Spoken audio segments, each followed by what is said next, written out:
Hi everyone. Today we are going to see about the solution for this problem, which is a hard level in lead code employee free time. So let's go into the problem.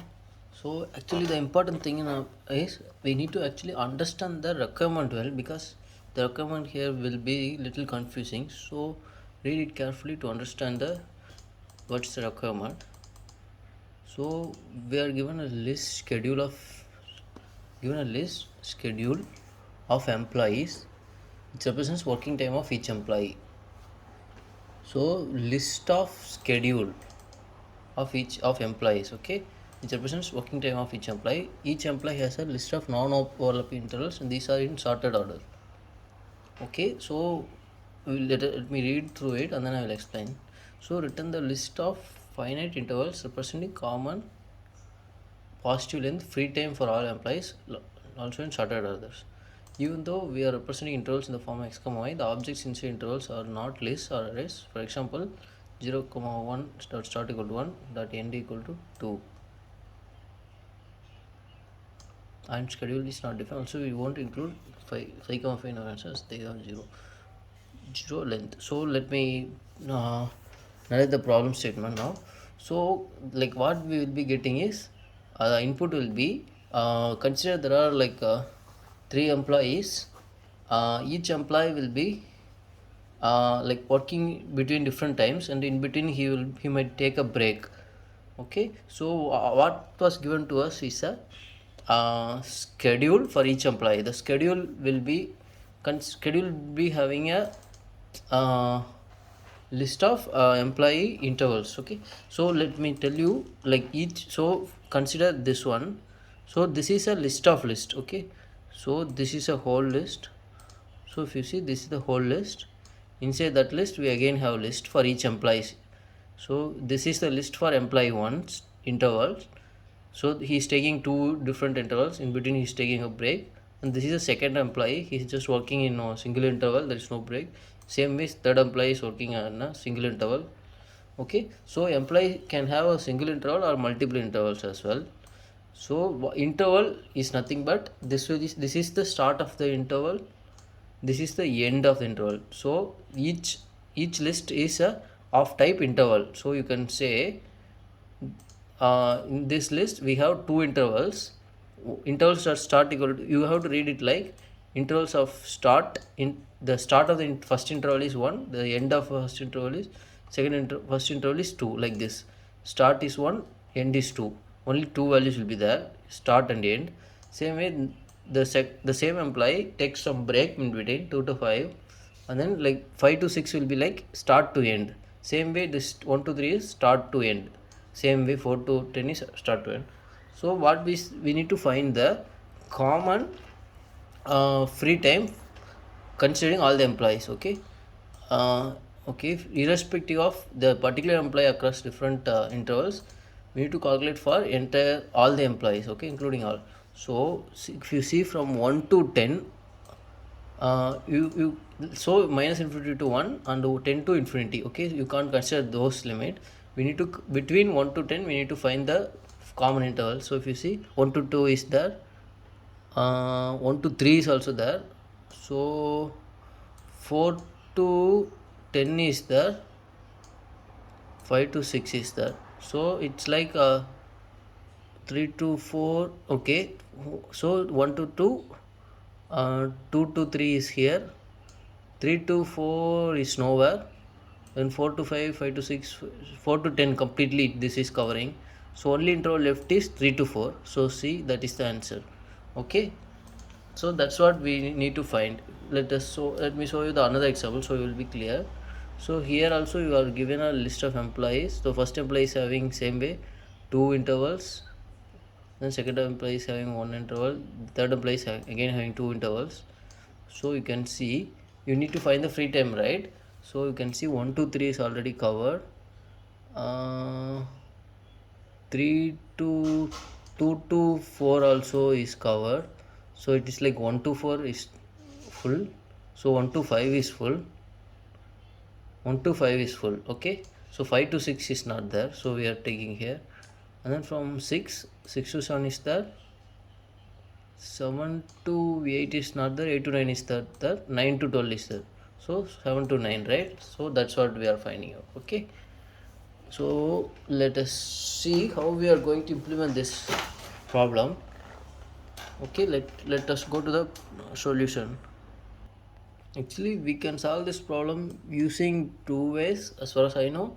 One is a priority queue. I have solved with two solutions. One is using priority queue, which will be difficult to understand and difficult to explain as well.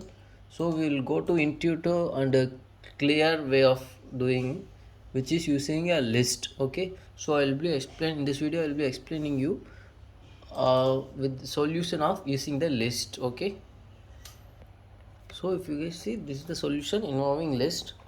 Okay, so whatever we are giving as input is list of interval. So if you see this is nothing but list of intervals, right?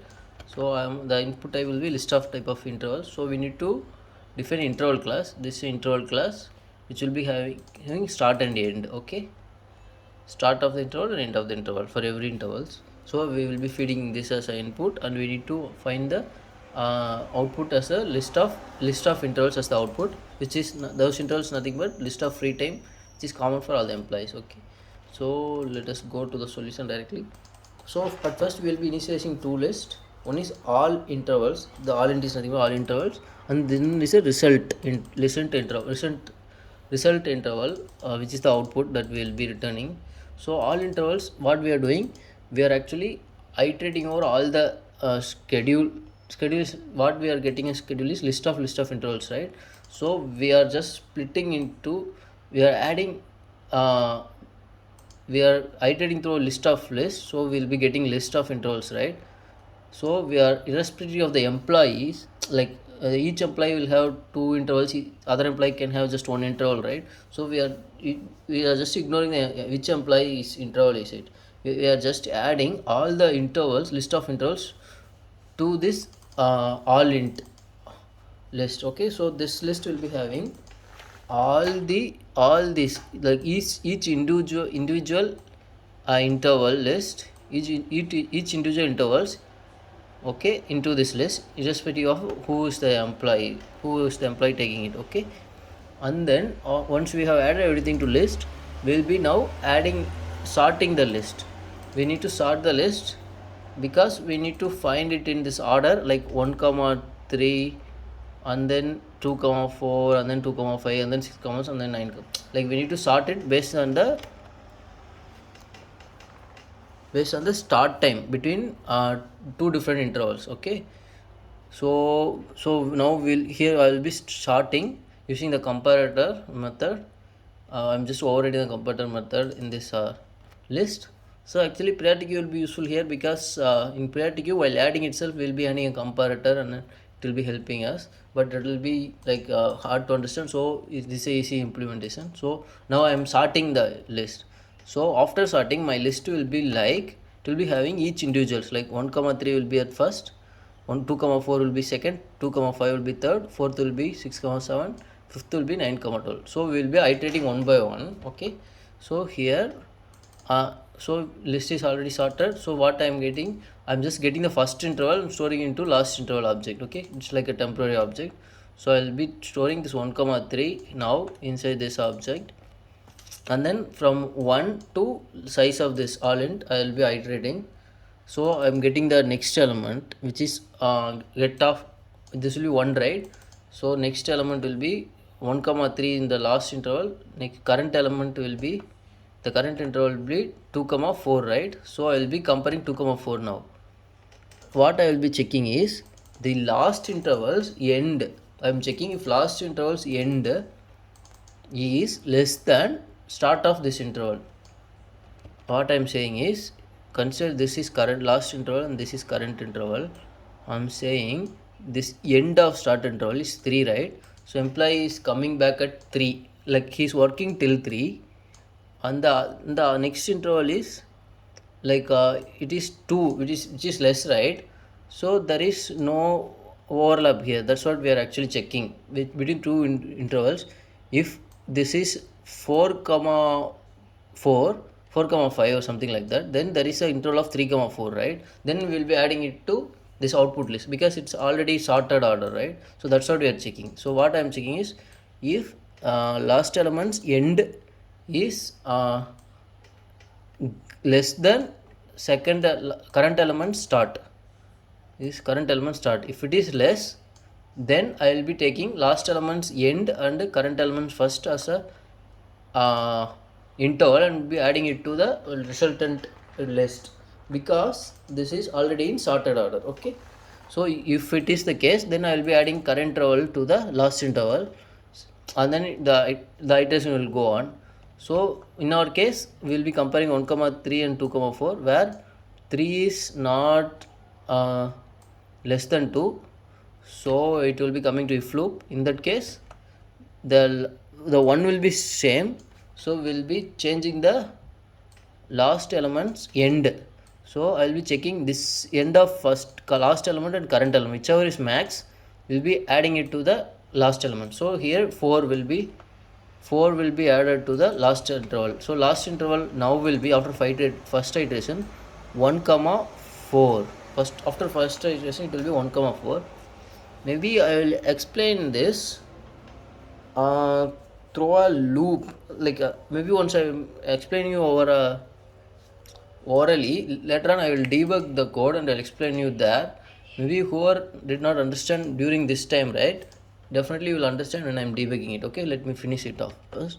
So after first iteration it will be 1 comma 4 last element, so the next element will be 2 comma 5. So I will be again checking 4 is less than 2, no, so we'll be adding 4 comma 5 will be comparing, so 1 comma 5 will be now after second iteration last element will be 1 comma 5, and then will be the next new element current element will be 6 comma 7. So I'll be comparing 5 and 6, so 6 is greater, so I'll be adding 5 to 6 in the result, and the 6 comma 7 will become the current element. So I will compare 6 comma 7 with the 9 comma 12. So 9 is greater than 7, right? So 7 to 9 will be adding. Yeah, that's it. Yeah, okay, for you understand now, right, how we reach the solution. Let me debug the code and I will explain you. Okay, so we are in a debugging mode now. So we'll directly go here. So I said list will be in sorted order, right? After this you can check it. So there are this is for this. So whatever we are doing now is for this input. Okay, so list will be like 1 comma 2 1 comma 3 5 4 comma 10 5 comma 6, right? So that's how you will see 1 comma 2 1 comma 3 4 comma 10 5 comma 6. So you all interval is currently already sorted. Okay, so first we will be taking what is the first element 1 comma 2 and we will be placing it in the last interval. So last interval now is 1 comma 2, and then the current interval will be checking current interval is 1 comma 3. So we'll be checking last interval's end element, which is 1 comma 2 is less than current element. So this 2 is less than 1 we are checking, but it's not, so we'll go to else loop and then we'll be checking the which end which like 2 is great or 3 is great. So 3 is great, right? So now last element will become 1 2 3. If you see here, so now last element will be 1 2 3, right? So next element will be getting the next element in the all interval list. So next element will be the current interval. So what is next element is 4 comma 10. So we'll be comparing 4 versus 3 here. So 3 is less than 4, right?